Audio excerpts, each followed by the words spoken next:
Have you ever heard of the spreadsheet sickness?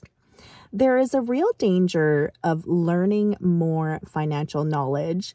It can threaten your entire existence and turn it into a giant optimization problem. You start looking at a simple dinner out with friends, not as a memory, but as a missed opportunity. In the beginning, you realize how much money you may have burned in your early adulthood on things that didn't bring any lasting value. It's hard not to let that regret go.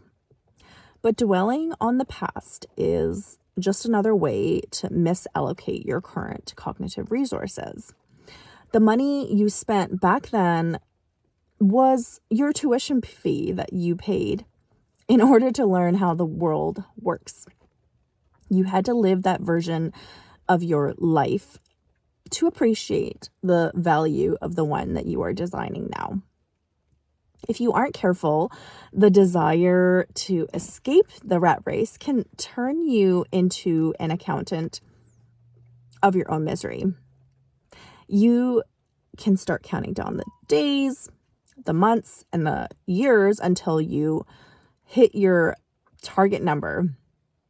You end up wasting and wishing away the prime years of your life, your physical and health and prime, just to reach a financial finish line.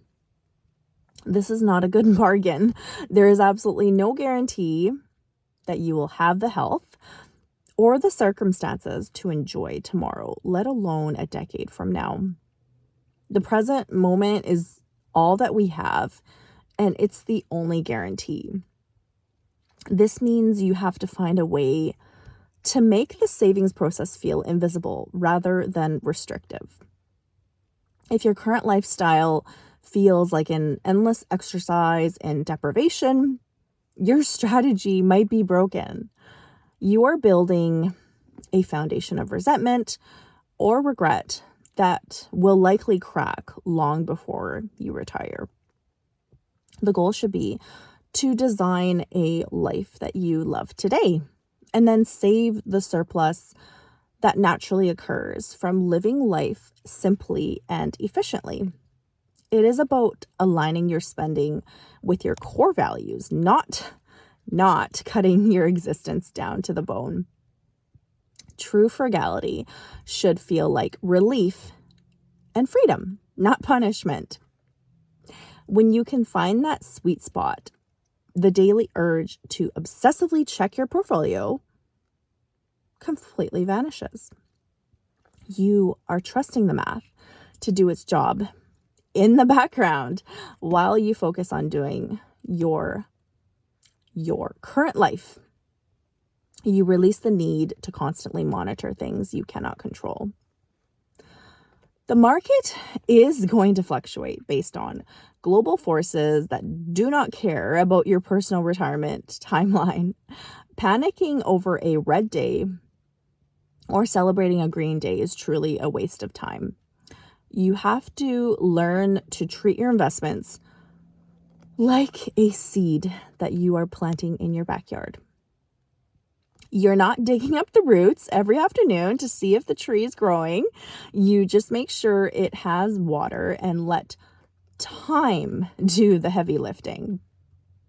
That mental detachment is what's going to separate the obsessed accumulator, also super stressed out, from the peaceful wealth builder. It's going to allow you to reclaim your attention for things that truly matter, like spending time with people who don't know or care what a safe withdrawal rate is. Connecting with those normal people, connecting with your friends and family will ground you in the messy, unoptimized reality of human experience. It will remind you that the best parts of life are rarely cost-effective or perfectly efficient. A long, rambling conversation over a home-cooked meal is a terrible use of time if your only metric is productivity. But it can bring you deep personal fulfillment. You have to stop measuring your days solely by what you produced or saved. This shift helps prevent the common trap of finally hitting your number and realizing you have no idea who you are without your career.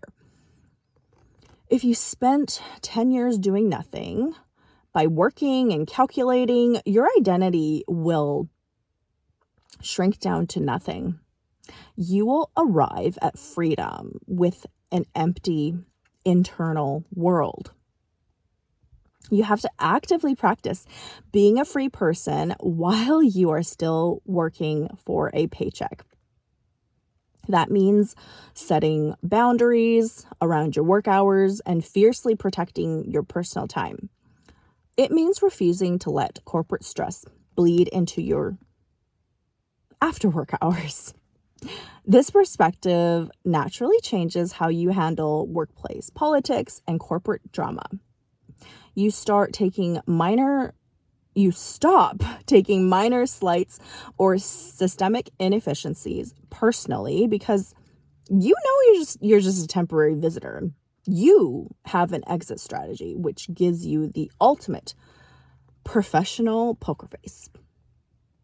That quiet confidence often makes you better at your job because you aren't operating from a place of desperation. You can speak truth to power and suggest real improvements without the paralyzing fear of being fired. But even while building that fortress, you have to leave the front door open to joy today. If your kids want to go get ice cream, stop calculating the opportunity cost of that $10 over 30 years. Just buy the ice cream, sit on the bench, and watch them laugh. If you skip those moments to save a few pennies, you are trading diamonds for gravel. You have to learn to spend money intentionally on things that create immediate, high-value, long-lasting memories.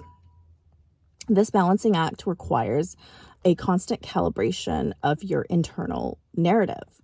You have to remind yourself that the purpose of financial independence is to eliminate anxiety, not invent new forms of it.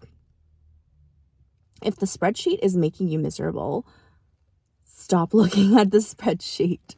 Go outside, get some fresh air, look at the sky, and remember that human beings have thrived for thousands of years without index funds. The modern financial system is just a vehicle, not the destination itself. Don't let the mechanics of the journey ruin the view out the window. Ordinary people who master this path understand that true wealth is the ability to ignore the noise. They don't care about the market, commentary, or lifestyle inflation and competition and consumption of their peers. Not in the forefront. They're entirely content running at their own pace. We can find a deep, quiet satisfaction in the simplicity of routine. A morning run, a library book, those are the things that form the bedrock of our life. We are already living the dream most of the time that billionaires are trying to buy back. When you reach that level of clarity, the timeline stops feeling like a prison sentence. The years between now and your retirement target becomes a space for growth, learning, and contribution. You can stop waiting for your life to finally begin.